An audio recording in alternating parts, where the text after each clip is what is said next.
There is total desperation in Ruto's camp, and they are very desperate to influence some of the Gen Z influencers to cross over to their side.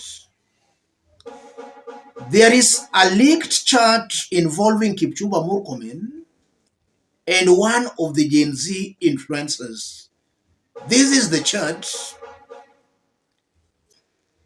Hello, my friend. I see you have a significant following.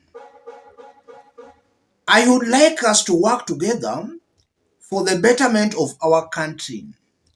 I have 500K and would like you to mobilize some youth and influencers to stop the protests.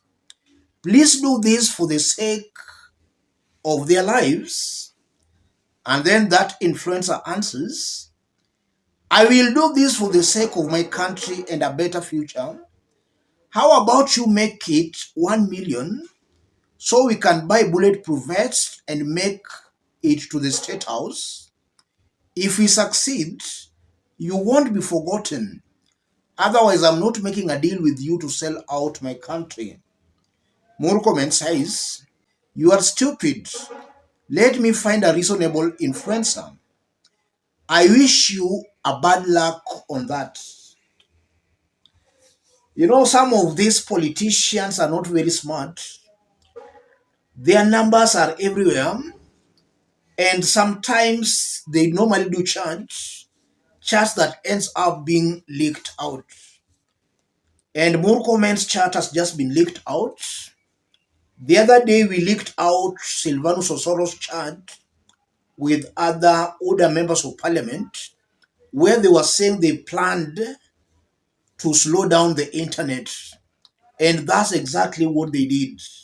And here MURKOMEN wants to offer a Gen Z 500K for the Gen Z to influence other Gen Zs so that they can stop the protests.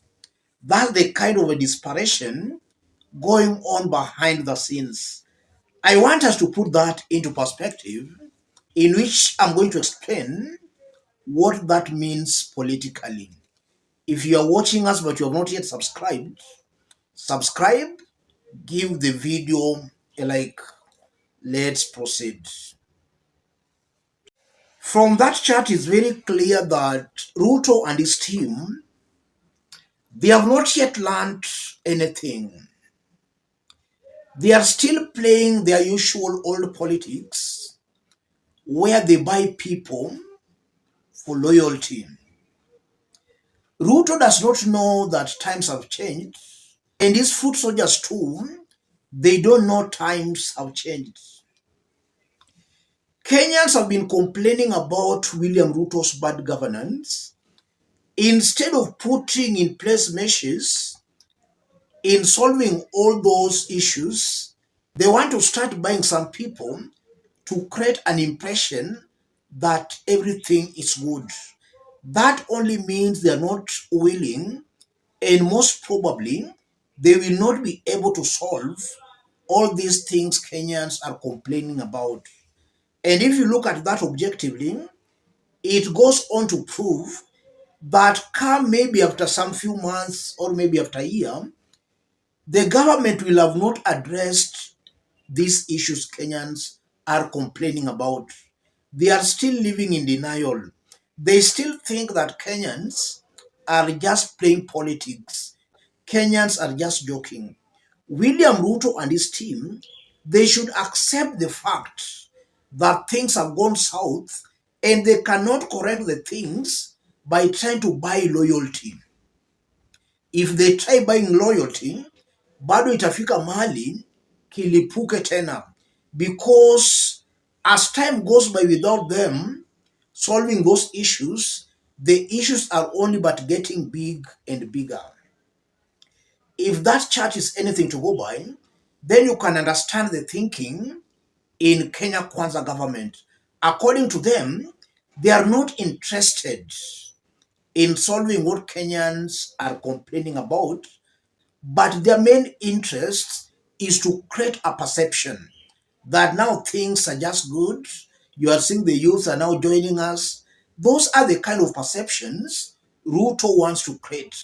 And largely that's how William Ruto has been playing his politics. The only problem, he really used a lot of propaganda, but now when it comes to economy, the propaganda is now not selling because Kenyans are feeling the pangs of the harsh economic realities for themselves. They are feeling it. You can't be hungry and pretend you are not hungry.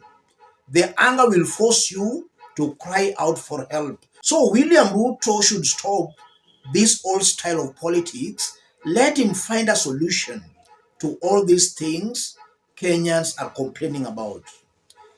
And yesterday we saw in Eldoret where some goons were bought, and we are being told that all that was organized by Uasin Gishu County government. The goons were mobilized and strategically told to patrol the streets of Eldoret town. And the main aim and intention was to scare Eldoret residents who are against the government. The truth is, you can also not use intimidation to silence a hungry population. Largely Ruto and Kenya Kwanza, their politics is pegged on creating perceptions. And that's why I strongly believe that as time goes by, things are only but worsening. And the more things worsen, the more Kenyans will take to the streets in demanding William Ruto's resignation. That's something coming out very, very clearly.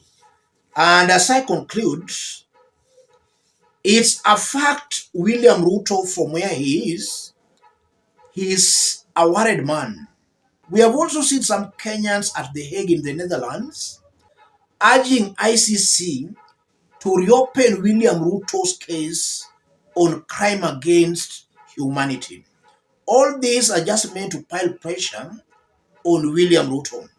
And as pressure piles on William Ruto, maybe in one way or the other, William Ruto can tone down. He's coming out as a dictator. In the under 2 years, Ruto has proved to be a very bad dictator. All these pressures can only help in calming him down. But also, if he's not careful, he might find himself once again being served a warrant of arrest, going on what happened on Tuesday, where innocent demonstrating Kenyans were killed live on camera. Let me stop it there, ladies and gentlemen. If you are watching us but you have not yet subscribed, subscribe, give the video a like. And to any other person watching us outside Kenya, drop a comment, let us know from which part of the globe you are watching us from. If possible, subscribe, give the video a like. Thank you. God bless you.